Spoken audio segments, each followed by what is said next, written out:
Le grand direct de la télé, Jean-Marc Morandini. Mardi soir, il y avait à peine 900 000 téléspectateurs de différence entre le 20h de TF1 et celui de France 2. On vous en parlait dès hier, c'est l'écart le plus faible jamais enregistré entre les deux journaux depuis 1996. Alors au-delà de cette mesure ponctuelle, il reste une tendance de fond. La 2 comble lentement, sans retard sur la 1. Et visiblement, l'arrivée de Laurence Ferrari aux commandes du journal de 20h de TF1 n'a pas inversé la tendance. Enquête signée pour Europe 1. Fabien Cazot.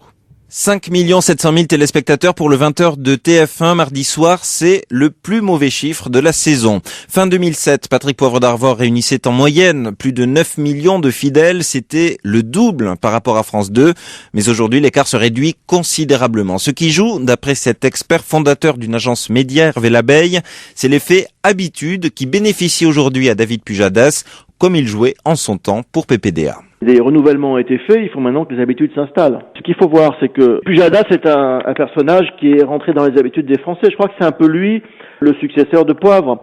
Et on sait qu'à la télévision, l'habitude est un facteur très important. Pour autant, concernant TF1, moi je crois qu'il faut arrêter de crier haro sur le baudet. TF1, ça reste quand même la première chaîne d'Europe.